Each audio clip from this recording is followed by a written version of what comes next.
Estimados amigos, les doy la bienvenida a este nuevo evento virtual de la BDP.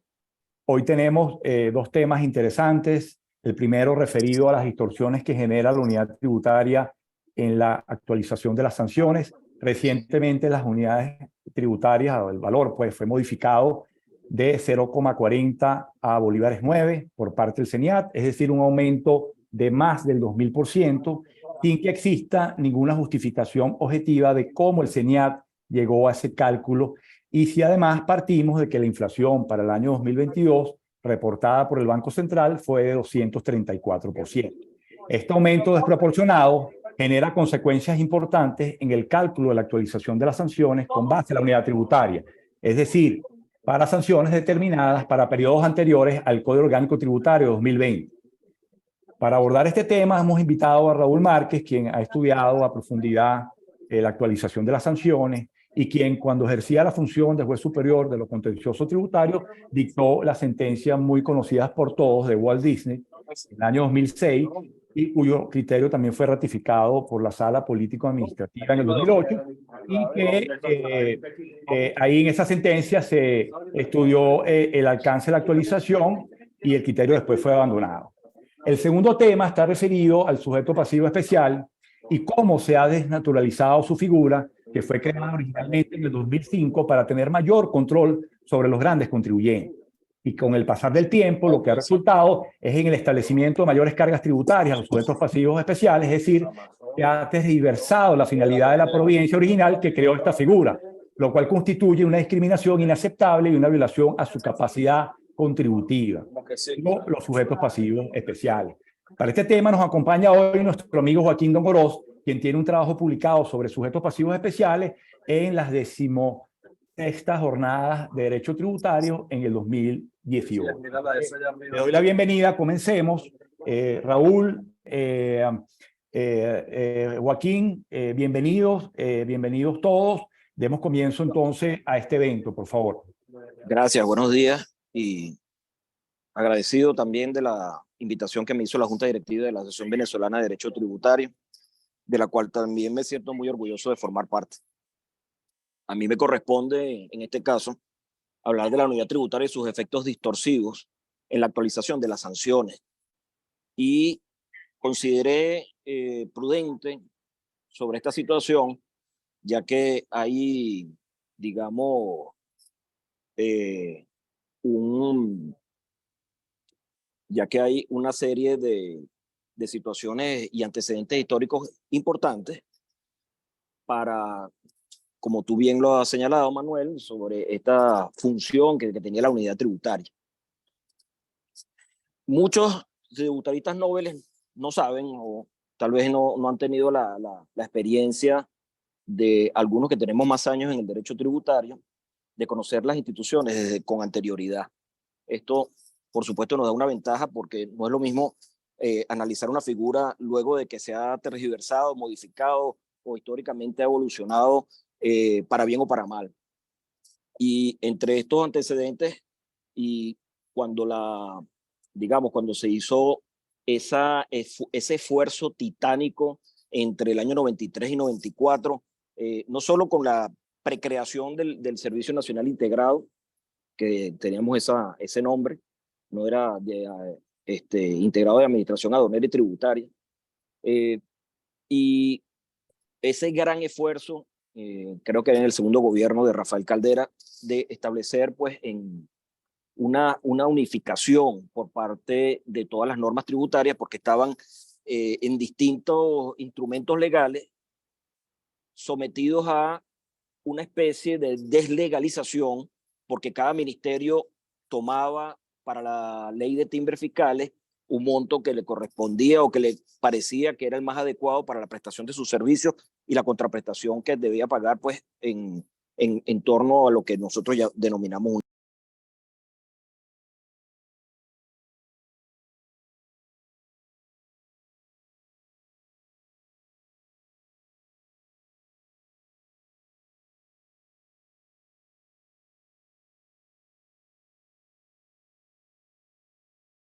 se tomó como ejemplo de del sistema chileno, que ellos llaman unidad tributaria mensual, creo que no, y hacen unas actualizaciones cada mes, o las actualizaciones eran cada mes. En Venezuela, aunque si bien hemos tenido... Raúl, disculpa Dime. que te interrumpa. En algún momento se cortó tu exposición. Wow, ok. Y creo que estabas hablando del tema de Chile, pues como el De origen, Chile. el tema Exacto. de la ley de timbre fiscal. A partir de Ok. ahí hubo como 20 segundos que se cortó el audio. Y El claro, audio. el audio. Déjame Entonces volver no a sé si retomar. a retomar para... Sí, por Déjame volver a favor. retomar. Sí. Sí.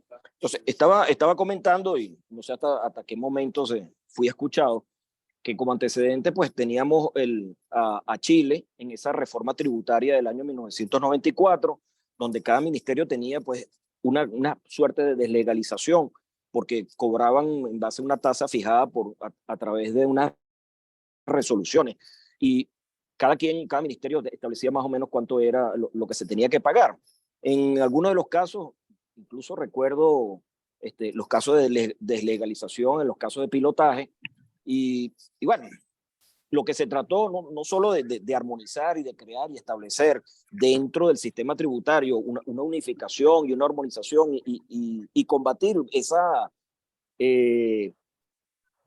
la lentitud que genera el principio de legalidad tributaria en el caso de la cuantificación de los porcentajes o de la tasa. Y entonces se creó este sistema de la unidad tributaria para que no fuese necesaria una reforma legislativa para poder actualizar un monto. Y esa era la intención inicial. Pues. Recuerdo pues que había unas sanciones no tan fuertes como la que estamos viviendo actualmente con la última reforma del Código Orgánico Tributario, pero sí en ese año pues hubo múltiples reformas de las leyes impositivas, la creación y reforzamiento del CENIAT y un sistema tributario que iba incluso con los pagos, los salarios de los funcionarios estaban por encima del resto de los funcionarios de la administración pública y tenían un sistema pues muy especial de remuneración y eran bien pagados y por lo tanto existía un profesionalismo. No digo que ahora no exista, pero sí existía, o sea, digamos que las personas eran los mejores, querían trabajar en el CENIAT en virtud del atractivo que les generaba pues el monto adicional. Tal era el caso también del Banco Central de Venezuela y muchas personas querían pues como expertos en materia tributaria trabajar en la institución recaudadora. Ahora, esto viene de la unidad tributaria pues, de Chile, la unidad tributaria mensual, y ellos actualizan mensualmente, se llama incluso UTM, no se llama UT. Entonces, de ahí pues esa situación en concreto, trasladar ese ejemplo legislativo chileno a lo que es el sistema venezolano, y en ese momento pues se hizo de una manera importante y nació como un procedimiento para su ajuste. Yo estuve incluso indagando, sí había un efecto inflacionario, pero lo de la unidad tributaria, la presión inflacionaria creo que no fue el motivo principal para su instalación. Creo que fue la necesidad de no modificar normas para establecer el elemento cuantitativo del tributo cada vez que existiese o que se hiciera tan ínfima que no representaba, al menos en el caso de las tasas, que es el que más impacta, al menos impactó en ese momento y que más urgió la modificación tributaria, esa situación. Entonces, cuando esta unidad tributaria nace, si vemos la reforma del Código Orgánico Tributario de 1994, vemos el artículo 229, y esto es un caso, una situación bien particular, porque esta norma desapareció tal y como se estaba redactada en aquel momento. Si vemos los subsiguientes códigos orgánicos tributarios después del año 1994, si bien se suprime, si bien se establece que a los efectos tributarios se crea una unidad tributaria, como pueden ver en la lámina, que se fija en el monto de 1.000 bolívares, luego dice, esta cantidad se reajustará a comienzos de cada año por resolución de la administración tributaria. Eso ha ocurrido, pero lo que sí suprimieron fue esta parte, previa opinión favorable de las comisiones permanentes de finanzas del Senado y de la Cámara de Diputados del Congreso de la República, hoy en día, por supuesto, Asamblea Nacional, sobre la base de variación producida por el índice de precio al consumidor en el área metropolitana de Caracas del año inmediatamente anterior, que se publicará en el Banco Central de Venezuela antes del 15 de enero de cada año. Entonces, cuando se suprime esta disposición del Código Orgánico Tributario en el año 2001, si mal no me acuerdo, no se le está pidiendo la autorización o la opinión favorable a el ente legislativo. Y tampoco se está tomando en cuenta lo que es un ente técnico, que es el Banco Central de Venezuela, el fenómeno inflacionario. Aquí hay un aspecto filosófico, político, jurídico que se mezcla en esa situación debido a que, primero, el Estado, o sea, ha venido hablando desde aquella época o desde el año 1982, que fue, digamos, el primer golpe inflacionario en Venezuela más o menos relevante, porque teníamos una moneda fuerte a 4.30 por dólar, que es que había una responsabilidad, o se estaba hablando de la responsabilidad del Estado por el efecto inflacionario. O sea, cómo trasladar, y esto es clave para esta situación donde se llega a la conclusión de las distorsiones, porque el Estado es responsable de ese efecto inflacionario por la emisión de dinero inorgánico, por el efecto de las devaluaciones, y no debería ser trasladado pues, al contribuyente o a la persona común. Sin embargo, esto afecta el precio de la canasta, de la cesta diaria y de la posibilidad pues, que tienen las personas de adquirir todos esos productos que se han incluido en esta canasta básica. ¿Qué quiere decir entonces? Que nació para actualizar el elemento cuantitativo, pero tomando en cuenta el efecto inflacionario conforme a las publicaciones del Banco Central de Venezuela, del IPC, pero oyendo la opinión de las comisiones permanentes, en este caso de la Comisión de Finanzas de la Asamblea Nacional, para sustituir pues hoy conforme al texto constitucional. Como les dije, entonces, eso no se hizo. ¿Qué ocurrió entonces después de esta situación? Pues la unidad tributaria fue evolucionando poco a poco conforme a ciertas, digamos, actos de rango, actos generales de la administración tributaria, pero sin escuchar la opinión o ver el índice inflacionario conforme al Banco Central de Venezuela. ¿Por qué les digo que hay una situación filosófica, jurídica, política? Porque el Estado, en base a esa responsabilidad de haber creado el efecto inflacionario, no quería reconocer en ciertas etapas, en ciertos momentos históricos, que hay un efecto inflacionario muy alto. ¿Por qué? Porque justamente iba a coadyuvar otra vez al efecto inflacionario, porque nos íbamos a dar cuenta las cifras reales de inflación, y eso, digamos, se estaba de cierta forma tapando como una estrategia de Estado, y que lógicamente cuando se habla de la Asamblea Nacional o en aquel momento Congreso, hay un tono político importante. Yo quiero aclarar, siempre lo aclaro, no es un tono de politiquería, sino digamos, político como en el sentido estricto y riguroso de la palabra, como sistema de organización de Estado y que nos incumbe a todos, debido a que somos seres políticos. Ahora, ¿qué ocurrió en aquel momento? No me gusta hacer alabanzas de hechos propios. Sí, estaba en el cargo de juez cuando se dictó la sentencia del caso Walt Disney. Amalia es testigo incluso de este caso verdaderamente emblemático, diría yo.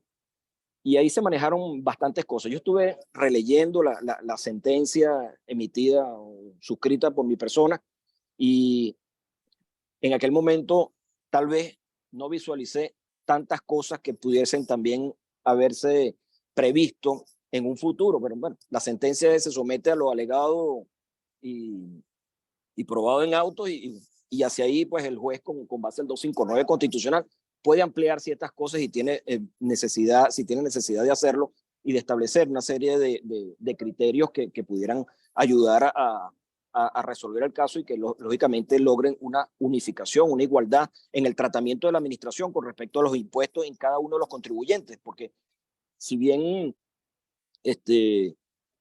hablamos mucho del principio de igualdad, también de ese principio de igualdad debe también estar en esas etapas tanto administrativas como jurisdiccionales y tratar de que la sentencia sea más o menos, aunque se trate de un caso particular, sea también no obligatoria, sino de un trato a todos los contribuyentes de la misma situación, porque no puede ser que a través de un fallo se diga, se le dé una ventaja a un contribuyente y se desconozca que ese beneficio que es conforme a la Constitución y a la ley pueda permitir al resto de los contribuyentes ese beneficio, esa interpretación que hizo la jurisprudencia. Yo sí quiero resaltar de esta sentencia, la 095-2006 del 19 de mayo de 2006, lo que aparece en las láminas. Dice, por lo tanto, no será imputable al contribuyente o al sancionado, sea en calidad de contribuyente responsable, la inactividad de la administración tributaria en sus facultades de control del impuesto y demás obligaciones de hacer, ya que por la negligencia de la administración tributaria se estará aumentando la pena, sin que esto sea imputable al presunto infractor, siendo en base a este razonamiento aplicable la unidad tributaria que se encontraba vigente para el momento de la comisión de la infracción. Yo sí creo que una persona que va a cometer una infracción dentro, o sea, no intencionalmente, por supuesto, que por cualquier circunstancia pues haya cometido una infracción tributaria, hoy en día ilícito, y consulta su contador, su abogado, su administrador, cuál es la sanción, debería tener una certeza de cuál es el monto que tiene que pagar por esa omisión, y más adelante voy a poner un caso por la falta de enteramiento de las retenciones. Pero en este caso, hasta ahora, oye, era la comisión de la infracción, porque yo considero que no debería, no es culpa del contribuyente que la administración tributaria haya hecho una verificación, una determinación tarde. Tampoco es para el contribuyente imputable que un tribunal se haya tardado 5 años en sentenciar. Entonces, imaginen si la administración tributaria tardó 2 años en hacer la determinación y pasó 6 meses después, donde se agotaron los recursos administrativos, las instancias administrativas, o se decidió ir a las instancias jurisdiccionales sin el ejercicio del recurso jerárquico, y después en la sustanciación pasa 1 año más, quiere decir que estamos hablando de 3 años, y después en una alzada, que digamos por lo mínimo 1 año más, estamos hablando de 4 años de un efecto inflacionario no imputable al contribuyente porque él no lo causó, y además que tampoco le debe corresponder a él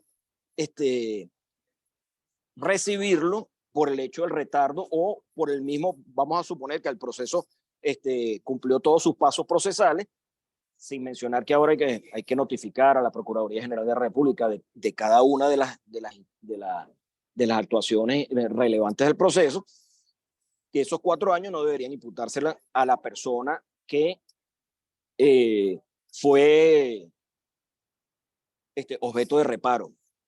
Digamos, no es culpa del contribuyente, lo que sí es culpa del contribuyente es que no haya pagado a tiempo. Y eso lo recoge la Sala Político-Administrativa. La Sala Político-Administrativa revocó totalmente la sentencia de instancia. Dijo que había una incongruencia y en tercer, cuarto párrafo de la decisión, después de la motiva, dijo, anulo todo este fallo y tomó un criterio distinto. El criterio importante que me gustaría resaltar de la sentencia 01426 del 12 de noviembre del 2006 es que dice que no obstante resulta oportuno acotar que distinto es el caso cuando el contribuyente paga de manera extemporánea y en forma voluntaria el tributo omitido, cuya sanción de multa debe ser calculada a la unidad tributaria vigente para el momento en que realizó el pago de la obligación principal. Pues la tardanza que puede ocurrir por parte del organismo recaudador en la emisión de las planillas de liquidación respectivas no debe ser imputada al contribuyente por cuanto dicha actuación sería contraria a la intención del legislador, habida cuenta que el pago a que hace referencia el legislador debe ser considerado como en el momento del pago de la obligación tributaria principal, cuya falta de cumplimiento genera el hecho sancionador, así se declara. Digamos, recogió más o menos de la sentencia de instancia la, digamos, la interrogante sobre si debe aplicarse la unidad tributaria para el momento del pago y estableció, pues, digamos, como una especie de explicación adicional. Una, que sí debe ser para el momento del pago, en el momento en que el contribuyente pues se allana al reparo y en ese momento se da cuenta o paga con posterioridad y lo hace voluntariamente. Al menos así lo veo. Entonces, hay un reconocimiento de que es al momento de la comisión de la infracción y creo que eso se ajusta a lo que establece digamos, la Constitución y todos los principios de derecho tributario. Hay una sentencia también importante, hay un pasaje también importante de esta sentencia 1426, dice, esta sala de manera reiterada ha establecido que a los efectos de considerar cuál es la unidad tributaria aplicable para la fijación del monto de la sanción de multa con las infracciones cometidas a la audiencia del Código Tributario del 2001, ha expresado que debe tomarse en cuenta la fecha de emisión del acto. Pues en ese momento, cuando la administración determina previo procedimiento, la comisión de la infracción que consecuentemente origina la aplicación de la sanción respectiva. Quiere decir que hay ahí, pues entonces, un reconocimiento también de la oportunidad en que se debe pagar. La sentencia también es amplia, cita una sentencia de sala constitucional sobre el derecho sancionatorio. Y aquí es donde debo empezar, pues, con los efectos distorsivos que tiene como fin, pues, la presente conversación con todos ustedes tributaristas. Ahí está subrayado que resulta necesaria la tipificación legal previa de los hechos calificados como delitos o faltas. En el caso de la unidad tributaria, este principio de tipificación, y en aras del tiempo también, pues lógicamente tiene que el infractor, como le estaba diciendo en palabras anteriores, tiene que conocer cuál es verdaderamente la sanción a la cual está sometido. Si yo no conozco el monto de la unidad tributaria o mucho menos ser vidente para poder tener una idea de que van a cambiar la unidad tributaria o las sanciones por la moneda de mayor valor, te imaginarás que estoy recibiendo una sanción que está distorsionada con respecto al momento en que ocurrió. Digamos que cuando cometí la infracción, estaba una unidad tributaria en un monto y yo creo que con el índice de precio al consumidor, que es más o menos por algo que el Banco Central tiene un seguimiento, yo podría más o menos calcular, hacer unos cálculos contables y decir, oye, la multa me podría salir en este monto y yo estaría dispuesto a pagarla. Pero si nosotros nos desconocemos que va a haber un cambio de unidades tributarias a moneda de mayor valor, imagínense entonces que no se está dando uno de los supuestos de la tipificación legal, que es el conocimiento de cuál es la sanción aplicable en uno de los casos. Sabemos que una persona que no ha enterado una cantidad de impuestos que no le pertenece porque se sometió a una retención, él debe estar sancionado, pero algunas veces pues hay que tomar en cuenta que esa puede ser una sanción exagerada que viola incluso el principio de capacidad contributiva, que lo podemos, como bien lo recogió la Sala Constitucional en una sentencia de Cervecería Polar del Centro, si mal no me equivoco, no tengo la fecha en este momento, pero dijo que las sanciones también podrían ser catalogadas de confiscatorias, aunque no se estableció un porcentaje sobre ese particular, pero ya estamos hablando de un monto bastante alto, porque aquí en el 113 pues, del Código del 2001 habla de un 500%. Ahora, esa misma norma después cambió a la moneda de mayor valor y aquí es donde también comienzan las distorsiones. Tenemos un sistema que estaba armonizado en unidades tributarias para todas las administraciones tributarias, incluso municipales y estadales, y que también para fiscales y para todo tipo de impuestos, pues impuestos sobre la renta, etcétera, etcétera, pero tenemos por otro lado unas sanciones que van de la mano de ahora de la moneda de mayor valor, llámese euro o cualquier otra que esté conforme al Banco Central en esa situación.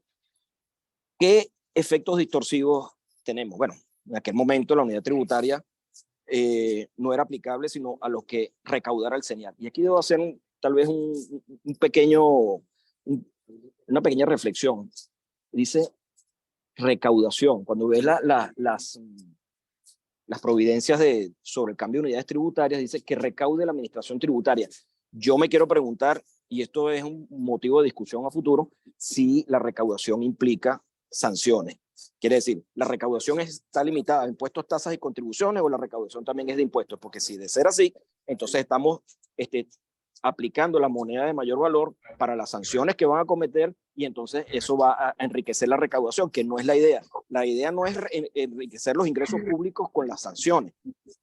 El asunto es no eliminar la fuente y tratar de que la recaudación se afecte menos la actividad económica del contribuyente para que pueda ser continua y general y una base mucho más amplia para obtener recursos por parte del Estado para su gasto público. Violación del principio de legalidad penal. Como ya les dije, sí, el principio de tipicidad está en juego y yo diría, tal vez desde un punto también filosófico jurídico, que esto se parece a la muerte de un contribuyente, se parece a o mejor dicho, la aplicación de una sanción tan fuerte con base a la moneda de mayor valor es igual como si un tribunal en Venezuela te sentenciara a muerte. ¿Por qué? Porque con esa cantidad de dinero que tendría que pagar el contribuyente por esa sanción tan excesiva, tendría que cerrar, quebrar o entregarle las llaves a la administración tributaria para poder continuar su giro mercantil o simplemente salirse de la actividad económica. Violación del principio de legalidad tributaria. Siempre he creído que en este caso ya sobrepasó el aumento indiscriminado de la unidad tributaria sin la aprobación, autorización del ente legislativo, pues es violatoria del principio de legalidad tributaria porque estamos hoy en día en una situación hiperinflacionaria que ese sistema de actualización de unidad tributaria debe ser distinto. Violación de capacidad contributiva, por supuesto, porque hay un exceso en la sanción, los montos son exagerados, multas de $100 se convierten en $20,000 y una bola de nieve. No quise hacer una suma porque verdaderamente los números son bastante largos. La calculadora mía tiene 7 números y la verdad que algunas veces se disparaba la cantidad. Otro efecto distorsivo es desarmonización y deslegalización de tasas. Por ejemplo, el INTT tiene un monto para hacer los registros que están previstos en un instrumento que no tienen nada que ver ni con la unidad tributaria, el ajuste de la unidad tributaria, ni con la ley de timbre fiscal, sino que es algo que nace de la propia institución. Solo por citarles un ejemplo. Y así muchos otros que no son CENIAT, entes que están pues cobrando unas supuestas tasas que están a decisión del ente y no están, o sea, digamos, del sector ejecutivo y no forman parte del elemento constitutivo del tributo como tal y están distorsionando en el elemento cuantitativo del hecho imponible unos montos que no se ajustan a la realidad. Tal es el caso, por ejemplo, también de los pasaportes. El pasaporte parece que es el más caro del mundo. Entonces, que llega en base al petro a unos montos que sobrepasan los $200 en su equivalente. Yo les llego hasta aquí mi intervención, no sin antes decirles que si uno hace también ciertos ejercicios con sanciones que están aplicándose hoy en día y que la administración tributaria no está considerando el efecto retroactivo de las normas cuando es más benigno, pues está causando también litigio sobre ese particular, porque hay momentos en que podría aplicarse como sanción más benigna la moneda de mayor valor y no lo están haciendo en estos casos y se está generando, pues, lógicamente, la solicitud ante los tribunales de que se aplique el principio retroactivo de las normas cuando favorece al infractor. Espero que les haya sido de su agrado.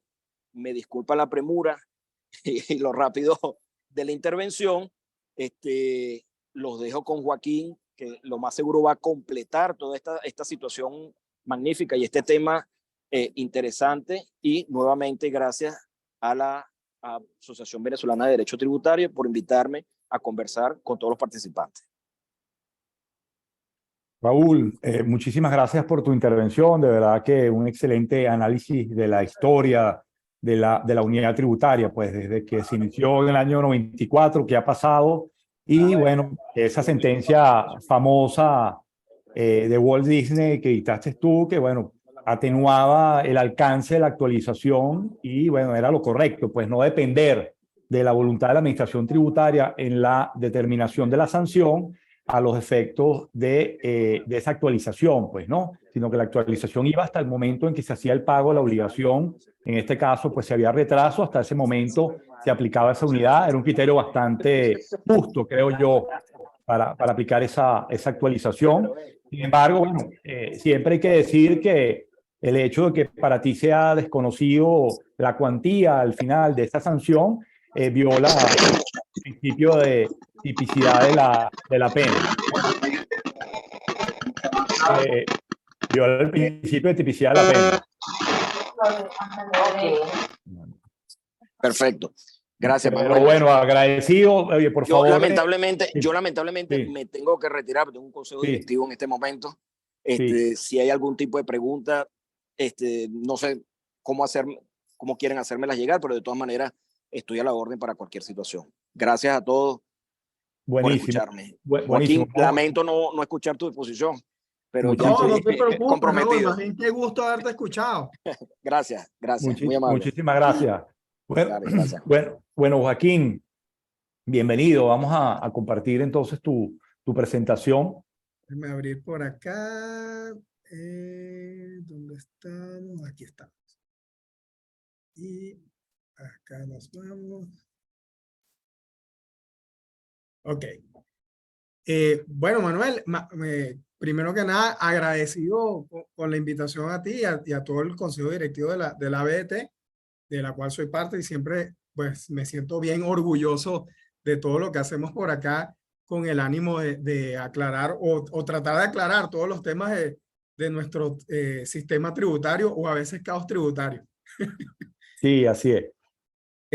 Y bueno, nada, un poco siguiendo el hilo de Raúl, lo que voy a tocar yo, un poco lo que vamos a hablar el día de hoy es sobre los sujetos pasivos especiales a propósito de esta providencia nueva que va de la mano con lo que venía conversando Raúl. Fíjense que Raúl venía conversando de la unidad tributaria y esta providencia que tenemos hoy en día, que esta es la 05 del 2023, del 14 de marzo, en la Gaceta Oficial del 42.588. Vamos a ver que va un poco de la mano, nos aclara algunas cosas, pero viene trayendo este tema de la moneda de mayor valor que, en mi opinión, empieza a crear un poco este caos o digamos, pastel que tenemos en nuestro ordenamiento jurídico tributario actual, con la convivencia de la unidad tributaria para algunas cosas, ojo, unidades tributarias municipales también para otras cosas, del área metropolitana, más estos temas de el tipo de cambio o la moneda de mayor valor, que también es un poco bastante indeterminado porque, bueno, vemos que en la práctica la administración tributaria en algunos momentos, como su nombre lo indica, la moneda de mayor valor a veces ha sido el euro, a veces ha sido la libra esterlina. Siempre tenemos el riesgo de que sea el petro, por ejemplo, que lo utilicen con más fuerza para algunas cosas. Pero lo cierto es que acá nos tenemos que remontar al año 94, igual como plantea Raúl por allí para la unidad tributaria. Bueno, en el año 94, el SENIAT, a través de unas providencias y unos actos administrativos, empieza a crear esta figura del sujeto pasivo especial, que luego es recogido con un poco más fuerza y con más formalidad en el COD del 2001. Y no es más que, fíjense, que el sujeto pasivo especial sigue siendo el mismo deudor principal de la obligación tributaria, solo que la connotación, o por lo menos en su origen, era la de un elemento para, digamos, hacer más eficiente el control fiscal por parte de la administración tributaria de la obligación, Y eso se traducía, ojo, tomando como ejemplo otros países, en el derecho comparado donde hay también contribuyentes especiales, era un tema de control fiscal para facilitarle a la administración el trabajo de chequear y de verificar a esos contribuyentes en particular. Y también, ojo, también era un tema para los contribuyentes de hacerse la vida más fácil a la hora del cumplimiento de sus obligaciones tributarias. Ese en principio era o fue la razón de ser o de calificar a los deudores principales de la obligación, es decir, al contribuyente como especial, sin tener alguna connotación diferenciadora desde el punto de vista del hecho imponible, es decir, desde el punto de vista específico de cada tributo. Es decir, lo que lo hacía diferente era que, bueno, tenía unas condiciones especiales para el control fiscal, que básicamente era para hacerle más fácil el cumplimiento de la obligación y hacerle también más fácil el control fiscal a la administración, sin que tuviera ninguna, digamos, implicación desde el punto de vista, por ejemplo, impuestos sobre la renta o de IVA, para hacerlo, digamos, más gravoso, más dificultoso, etcétera, ni tampoco desde el punto de vista sancionatorio, como vamos a ver ahorita. Entonces, eso es un poco recogiendo los antecedentes de esto y, digamos, ya centrándonos en nuestra materia, vamos a ver que en esta providencia tampoco cambia lo que era la providencia 06585, que era la anterior, la que estaba vigente. ¿Qué es lo que necesitamos para hablar de sujeto pasivo especial hoy en día y que esta providencia nos lo vuelve a ratificar?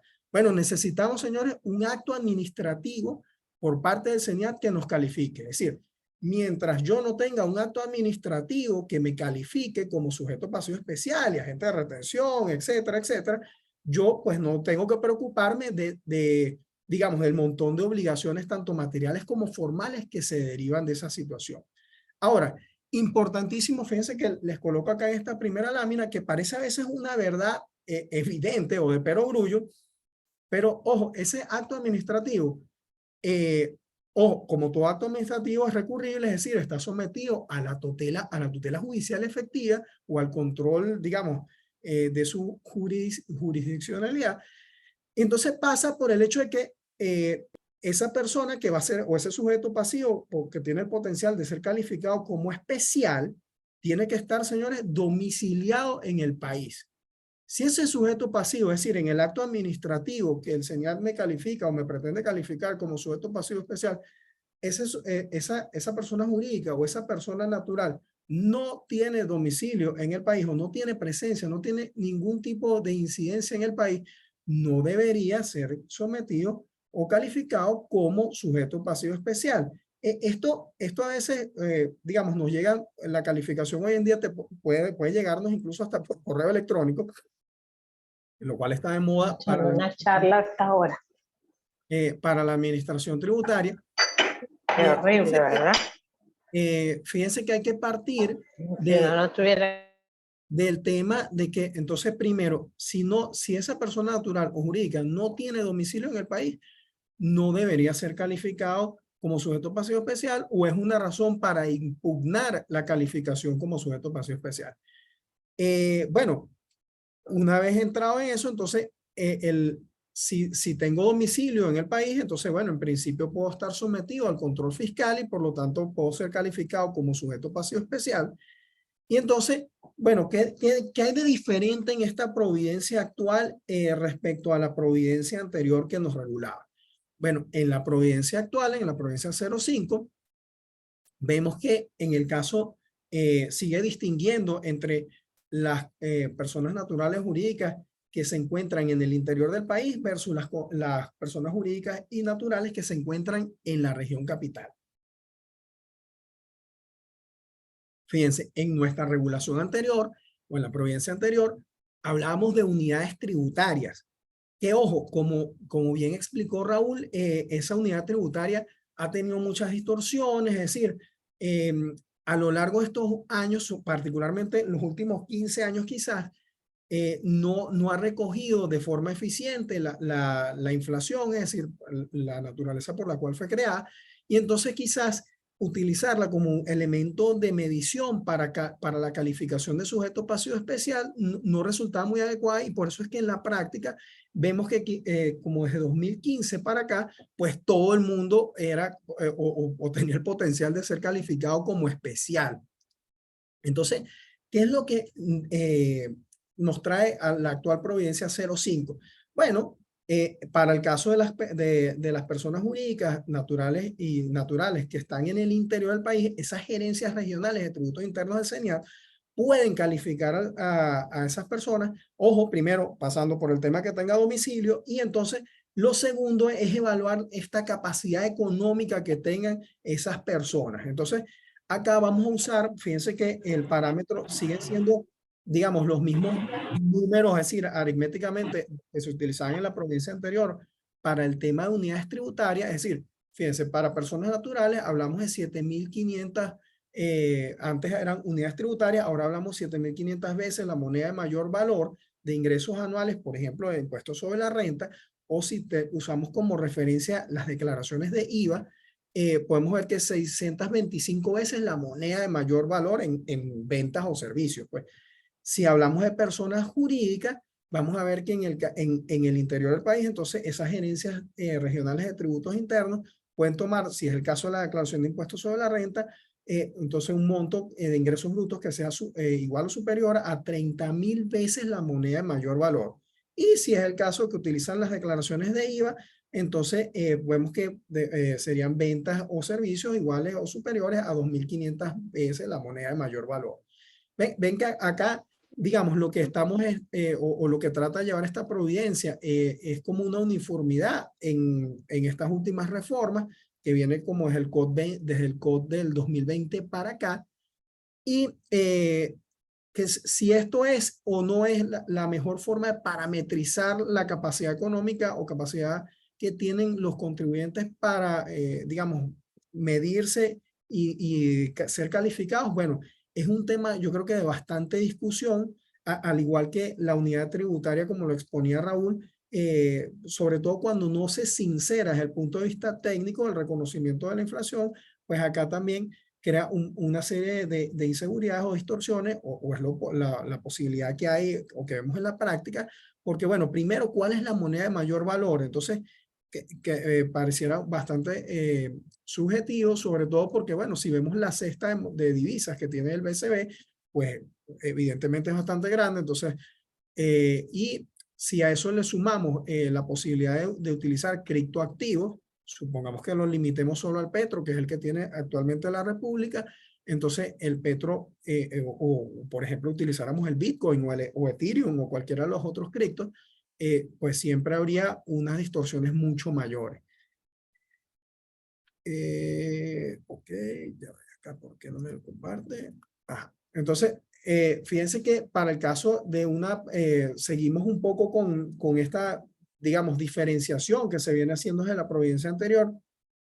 Entonces, para las personas que están en la región capital, la gerencia regional de tributos internos de la región capital, digamos, considera que acá hay un mayor capacidad económica, y entonces, bueno, por eso los valores siempre son un poco más altos. Vemos que acá, para personas naturales, estamos hablando, si utilizamos la declaración de impuestos sobre la renta, de alguien que en su última declaración de renta haya obtenido ingresos brutos iguales o superiores a 15.000 unidades, a 15.000 veces la moneda de mayor valor, y para el caso de personas jurídicas, 120.000 veces la moneda de mayor valor. Vemos que hasta acá el tema no ha variado mucho en el sentido del tema de la parametrización desde el punto de vista económico. Lo que sí es entonces importante es el tema de utilizar la moneda de mayor valor como elemento diferenciador de esa capacidad económica. Pero entonces, fíjense que empezamos a ver que también, ojo, esto ya lo recogían las provincias anteriores, pero siempre es un riesgo latente que, fíjense, las personas naturales jurídicas que puedan, o en este caso, la aclaración debería ser las personas naturales o los accionistas de esas compañías, tienen siempre el riesgo de ser calificados como sujetos pasivos especiales, a pesar de no llegar a cumplir con los parámetros económicos que veíamos en las láminas anteriores. Y entonces acá llegamos como al tema o al quick del asunto. Como les comentaba al principio, desde el año 94 y quizás como hasta la primera década del 2000, la referencia a hablar del sujeto pasivo especial o hablar del contribuyente y los responsables en calidad especial tenía que ver más con un tema de control fiscal. El problema está en que luego de la primera década del 2000, el sujeto pasivo especial se empieza a convertir o empieza a transformarse en una quimera en el cual sí tiene incidencia en el hecho imponible, es decir, hay una diferenciación incluso del hecho imponible e incluso por impuestos o por tributos en particular. Entonces, digamos, acá cuando yo les reseño brevemente aquí las obligaciones de los sujetos pasivos especiales, bueno, miren, presentar sus declaraciones y pago en la forma y lugar que diga el señal, hasta allí íbamos muy bien o esa era la razón de ser inicial de esto. Ahora, fíjense que cuando ya entramos tributo por tributo, que digamos, mi intención acá no es agotarlos ni extendernos mucho en esto, pero entonces la realidad es que el sujeto pasivo especial, sí, fíjense que ser calificado sí tiene una importancia extrema. ¿Por qué? Porque ser calificado hoy en día sujeto pasivo especial nos va a llevar entonces a tener un régimen diferenciativo del contribuyente ordinario, por ejemplo, en impuestos sobre la renta. Nada más en impuestos sobre la renta pensemos, uno, en que entonces hablar de ser sujeto pasivo especial significa entrarnos en el maravilloso mundo de los anticipos de renta. Y ojo, también de IVA, si queremos hablar de eso. También entonces hablar de impuestos sobre la renta para el sujeto pasivo especial implica el preguntarnos o cuestionarnos en nuestra última reforma a la ley de impuestos sobre la renta, nos dice que los sujetos pasivos especiales no están sometidos al ajuste por inflación. Ojo, cosa que también en la actualidad podemos ver que es bien cuestionable porque el Tribunal Supremo de Justicia ha reconocido que la inflación existe y entonces, bueno, con lo cual habría que preguntarnos allí cómo armonizar esos criterios del TCJ versus estas normas actuales para el sujeto pasivo especial desde el punto de vista de renta. Igual, desde el punto de vista de IVA, nada más mencionemos que, bueno, se convierte en un gran dolor de cabeza para el sujeto pasivo especial porque se convierte en agente de retención del IVA y con todas las implicaciones que eso conlleva. Luego tenemos, fíjense, como si no fuera poco, que venimos de un escenario pandémico donde muy posiblemente las compañías o las personas hayamos experimentado muchas pérdidas. Entonces, bueno, nos crearon algo a la medida, un traje a la medida, que es el impuesto a los grandes patrimonios, que, bueno, básicamente se refiere a los sujetos pasivos especiales. Y luego, entonces tenemos este otro tributo que quizás es con el que más tenemos problemas en la práctica, que es el impuesto a las grandes transacciones financieras, pero aparte de eso, el sujeto pasivo especial tiene digamos, otra carga adicional, otra obligación adicional en este tributo, que es convertirse en agente de percepción del IGTF para aquellas operaciones que ocurren fuera del sistema financiero. Porque además, bueno, los bancos que son los que manejan el sistema financiero, digamos, ya llevan esa cachucha hace mucho rato, pero entonces ahora el sujeto pasivo especial también tiene digamos, esa obligación adicional que es convertirse en agente de percepción del IGTF, que en la práctica vamos a ver que genera muchísimos problemas. ¿Por qué? Porque o sea, no sabemos si, por ejemplo, el agente de percepción del IGTF tiene que emitir un comprobante de percepción, por ejemplo, debería. Tampoco está regulado. Si vemos la plataforma del CENIAT para estos temas, es bastante rudimentaria, por no decir escasa, tanto para declararlas, tanto cuando el sujeto pasivo especial tiene que ponerse la cachucha de deudor, es decir, de cumplir la obligación del IGTF para los casos en que no ocurre fuera del sistema financiero, como para los casos en los cuales tiene que hacer la percepción, en los cuales imagínense que no es que esto sea un cuento de ficción, sino que ocurre muchísimo en la práctica, que yo soy sujeto pasivo especial, voy a pagar o voy a extinguir una obligación con otro sujeto pasivo especial que me va a decir, ojo, yo soy agente de percepción, y yo le voy a decir, ojo, yo también soy sujeto pasivo especial. ¿Cómo hacemos esto en la práctica? Entonces, bueno, digamos, allí hay todo un sinfín de problemas que fíjense que ya nos empiezan a decir que entonces ser sujeto pasivo especial es algo de cuidado y que por lo tanto tenemos que tener cuidado desde el inicio, es decir, desde el acto de calificación como sujeto pasivo especial. ¿Por qué? Porque entonces además tenemos un calendario que, digamos, establece las reglas o las fechas para los contribuyentes especiales. Y encima también en materia de procedimientos administrativos, pues tenemos que hacerlo todo pues, en nuestra sede donde fuimos asignados en la gerencia regional que nos corresponda como contribuyente especial. Y para, digamos, ir cerrando un poco las ideas con lo que es las obligaciones del sujeto pasivo especial, entonces también se agudiza el tema sancionatorio. Es decir, ¿qué ocurre? Que ser sujeto pasivo especial también nos puede ser más oneroso desde el punto de vista de posibles sanciones derivadas de procedimientos administrativos. Pensemos solo en el recargo nada más sin entrar en los temas de contravención, que es, digamos, el tipo penal que normalmente uno vería para cualquier procedimiento administrativo de fiscalización o verificación. Pensemos nada más en cosas bien importantes. Fíjense que el sujeto pasivo especial, que normalmente tiene la condición de ser agente de percepción o de retención, entonces las principales sanciones o las sanciones más duras son, señores, las del agente de percepción. Es decir, ni siquiera es la del deudor principal de la obligación, sino es la de los responsables, es decir, el sujeto pasivo especial que se tiene que poner la cachucha de agente de percepción o de retención. Y entonces, bueno, podemos ir como, por ejemplo, la de no enterar las retenciones. Por ejemplo, no enterar las retenciones, 1000% del tributo. No enterarlas a tiempo, 500% del tributo. Entonces, fíjense que, y ojo, ya todo esto con la moneda de cambio de mayor valor, que es lo que digamos, está desde el COD del 2020 para acá. Entonces vemos que ya el ser sujeto pasivo especial se convierte en realmente un elemento diferenciador desde el punto de vista de ser deudor de la obligación, incluso desde el punto de vista material y sancionatorio. ¿Qué cosa trae, digamos, positiva en la providencia? Que nos empieza a aclarar algo que en la práctica bastante que hemos discutido con la administración tributaria, que es, bueno, fíjense, ¿qué casos yo no debería ser calificado como sujeto pasivo especial o si yo puedo dejar de ser sujeto pasivo especial? Entonces, digamos, la providencia 05 si nos resume, nos dice, bueno, mira, las personas que están en que son emprendimientos, si nuevos emprendimientos, por 2 años desde la inscripción en el Registro Nacional de Emprendedores o Emprendimientos, no pueden ser sometidos o ser calificados como sujeto pasivo especial. Tampoco puede ser calificado como sujeto pasivo especial los que se dedican a la actividad de explotación primaria de actividades agrícolas, subsectores vegetal, avícola, pecuario, forestal. ¿Quiénes son esos? Básicamente, señores, pequeños campesinos que están en el agro, pues, haciendo esas actividades primarias. Todos los que están en la ley de comunas, bueno, fíjense que pareciera que la ley de comunas o estar regulado por la ley de comunas tiene algún beneficio.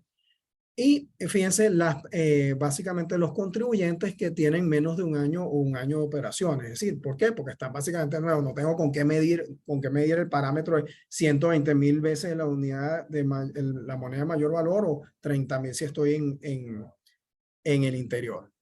Entonces, como les comentaba, que hay de positivo, que bueno, que hoy en día está más claro que uno puede dejar de ser contribuyente especial. Y acá pareciera que la administración tributaria empieza como a sacudirse ese universo de contribuyentes que no le interesa revisar o meterle el ojo desde el punto de vista del control fiscal más exhaustivo. Entonces, ¿qué ocurre? Que hay la posibilidad, fíjense ahorita, que de ser considerado como no contribuyente especial o revocar esa calificación, pero bueno, tenemos que someterla a decisión, tenemos que hacer una solicitud formal a la Gerencia Regional de Tributos Internos y previa autorización, fíjense, de la Intendencia Nacional de Tributos Internos. No quiere decir que sea imposible, pero está allí. ¿Y cuál es el elemento, digamos, material que tenemos que hacer referencia a esa solicitud? Que fíjense que en los 2 últimos ejercicios tenemos ingresos brutos inferiores a los elementos parametrizadores que están allí. Que si tomamos en consideración ahorita, por ejemplo, desde el 2020 para acá, con la pandemia, es bastante probable que haya un montón de contribuyentes especiales que estén en pérdida y que por lo tanto puedan estar en esta situación. fíjense, importante, desde que entra en vigencia esta providencia, que entró en vigencia a partir del 15 de marzo, hay cosas acá que son importantes recapitular desde el punto de vista de la entrada en vigencia de una norma, en este caso de un acto de rango sublegal. Los sujetos pasivos especiales que fueron calificados con la regulación anterior, pues no pierden esa condición. Y los sujetos pasivos especiales que empiezan a ser calificados desde el 15 de marzo en adelante, entonces habrá que ver de acuerdo al artículo 8 de nuestro Código Orgánico Tributario, entonces los efectos que eso pueda generar para cada uno de los tributos. Es decir, el efecto será hacia el futuro y además será aplicable, por ejemplo, en materia de impuestos sobre la renta, bueno, si ya empezó el ejercicio fiscal, debería ser aplicable esa condición para el siguiente ejercicio fiscal. Desde el punto de vista de IVA, bueno, será aplicable para el periodo siguiente en el cual ya inició la vigencia de esta providencia y así sucesivamente con cada tributo. Y bueno, un poco esto era lo que yo quería como recogerles acá con el tema del sujeto pasivo especial. Traté de ser como lo más preciso y lo más sintético. Y bueno, nada, nuevamente agradecido por permitirme esta participación el día de hoy. Joaquín, agradecido más bien nosotros contigo con esta tremenda exposición sobre el origen, pues desde comenzaste pues de la creación de este sujeto pasivo especial y bueno, en definitiva pues la finalidad siempre fue la de tener mayor control fiscal y que esos grandes contribuyentes pudieran tener más facilidad para cumplir con la obligación tributaria, ¿no? Y como mencioné al principio, pues todo eso en el tiempo ha cambiado, ¿no? Inclusive tú comentabas que había, o sea, cuando estábamos con la providencia anterior, el número de unidades tributarias que se requería para ser calificado, multiplicado por el valor de la unidad tributaria, significaba que una persona con bajos ingresos podía ser calificado sujeto pasivo especial, y eso es contrario al espíritu, ¿no? Porque esto debe ser una providencia para los grandes contribuyentes, ¿no? Y no simplemente para cualquiera que de repente por esa distorsión que hay en la economía del país y con la unidad tributaria y con todo el tema económico que hemos vivido en los últimos años, pues entonces significaba esa calificación, ¿no? Además, pues como bien lo mencionaste, la carga tributaria excesiva en cabeza de los sujetos pasivos especiales, ¿no? Donde tienen distintas obligaciones, además de pues, el riesgo en sanciones, que son las sanciones más onerosas que establece el código en el tema de retenciones y percepciones, que si no las practican o las enteran a tiempo, pues las sanciones son astronómicas, sumado además la actualización de las sanciones que establece el Código Orgánico Tributario. Bueno, agradecido, ¿verdad? No, gracias. Joaquín, no sé si hay alguien que quisiera intervenir Sí. aquí hay una pregunta, vamos a ver. Ajá, buenos días. ¿Qué pasa con aquellos contribuyentes que el acto de calificación fue emitido antes de la reforma, pero que fueron notificados después de la reforma y que además no cumple con los requisitos establecidos en la nueva providencia? O sea, entiendo que no cumple con los nuevos requisitos de ser para ser sujeto pasivo especial. ¿Qué piensas de eso, Joaquín? Bueno, fíjate, yo creo que como les comentaba desde el principio, pues el acto de calificación es donde uno tiene que comenzar a defenderse. Es decir, si uno ve que, por ejemplo, en este caso es un acto administrativo que estaba bajo la vigencia de la providencia anterior. Claro, fue notificado ahorita. Pues yo diría que como en función a que justamente la sinceridad o el acto administrativo actual, la providencia actual, es más rigurosa, es decir, establece una medición mucho más alta, pues yo trataría de decir que justamente no cumplo con esos parámetros de medición para la calificación. Pues eso por allí, creo que pudiéramos hablar de una aplicación, en este caso, retroactiva para este contribuyente que todavía no ha sido calificado, porque la calificación apenas vino ahorita con la notificación. Claro, claro, pero la nueva providencia habla de 2 años, ¿no? La revisión de tus ingresos brutos 2 años para atrás, pero eso no te lo pueden aplicar retroactivamente. No, claro, eso no, pero si este es un contribuyente que tiene, o sea, habría que ver si es un contribuyente que ya tiene unos años operando, allí es donde yo creo que estaría el tema. O sea, si tiene años, si tiene varios años como contribuyente ordinario, pues allí es donde estaría el tema para tratar de excluirme de esa aplicación de ser calificado como especial, pues.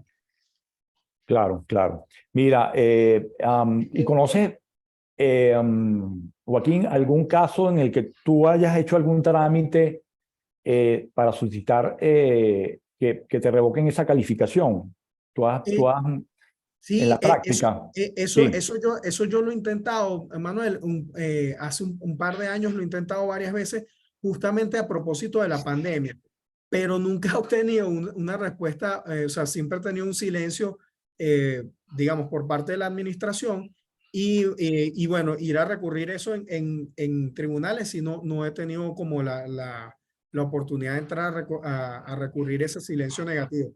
Pero sí he recurrido en tribunales la calificación de sujeto pasivo especial por no tener domicilio. Es decir, casos muy ya, evidentes. Por ejemplo, una compañía, me recuerdo una en particular que era así como muy evidente, una compañía japonesa que lo único que hacía era vender unos productos desde Japón y prestaba un servicio de asistencia técnica desde Japón. O sea, no le interesa, o sea, no tenía ni oficina, nada, absolutamente nada en el país.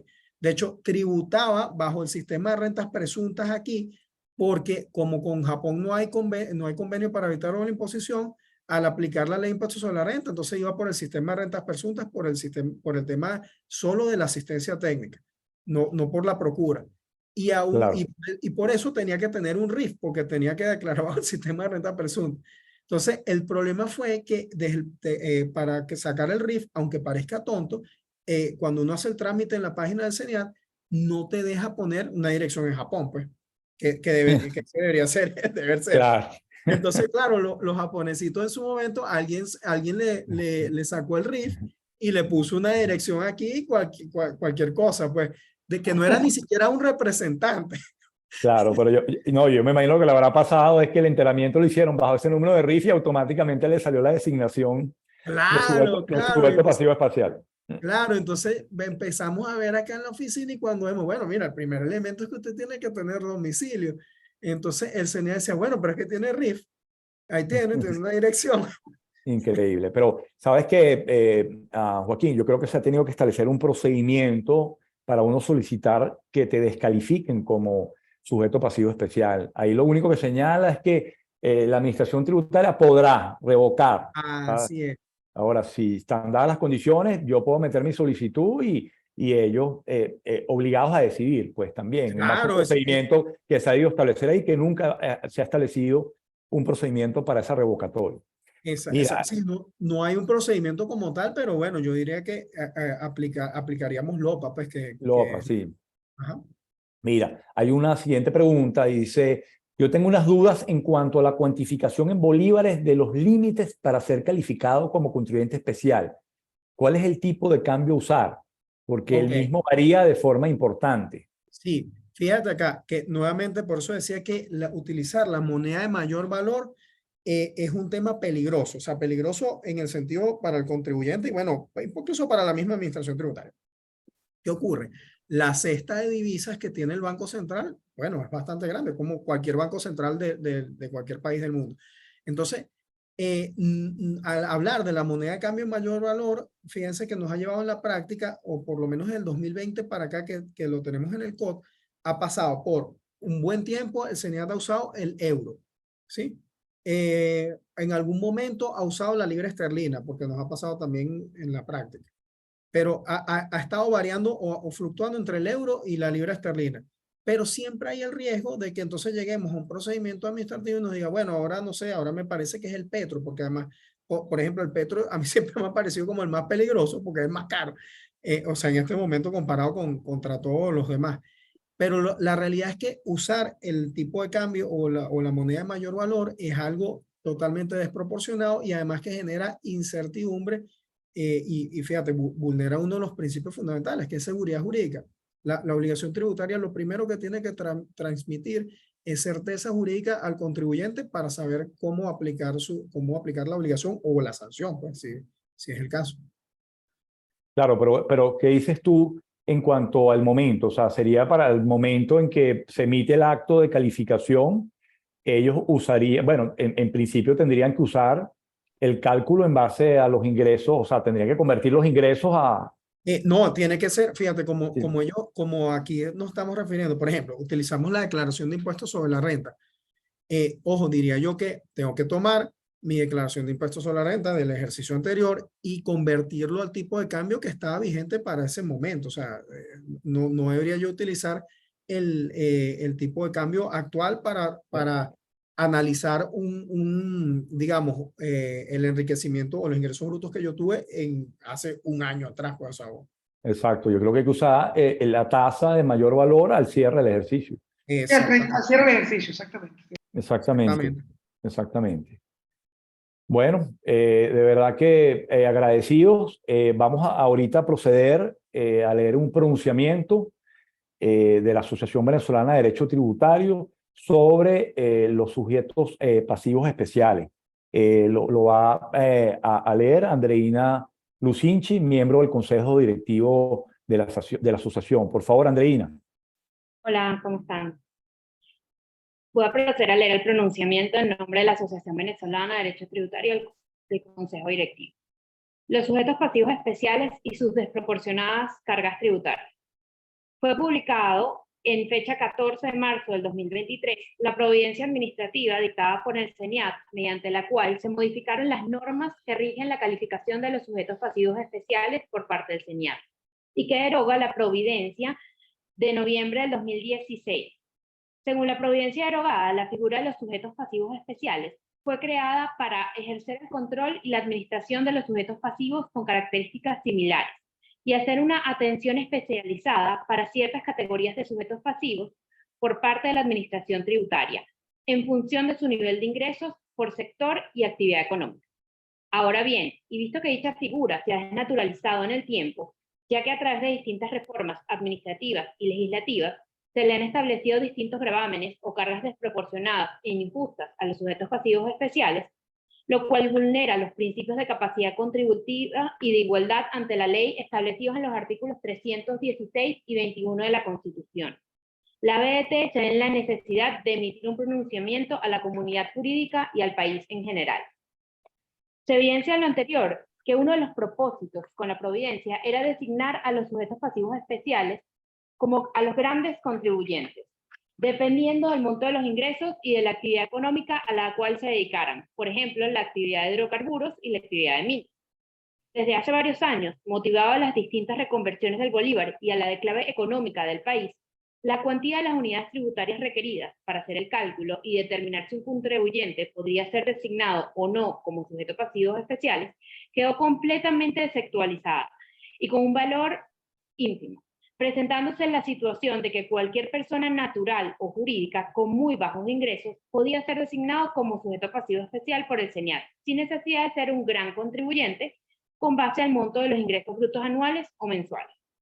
En la nueva providencia se modificó el criterio técnico, según el cual los sujetos pasivos pueden ser calificados como sujetos pasivos especiales, sometidos al control y administración de la respectiva Gerencia General de Tributos Internos de su domicilio fiscal.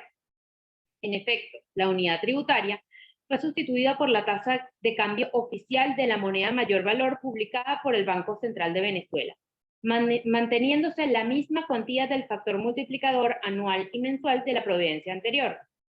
Cabe señalar que utilizar una unidad de cuenta, moneda extranjera, distinta al bolívar y que es ajena a las variables económicas de nuestro país, pudiera significar que los cálculos para determinar la designación de un sujeto pasivo especial no estarán acordes con la realidad económica de Venezuela y que derivan de factores internos como lo es la inflación.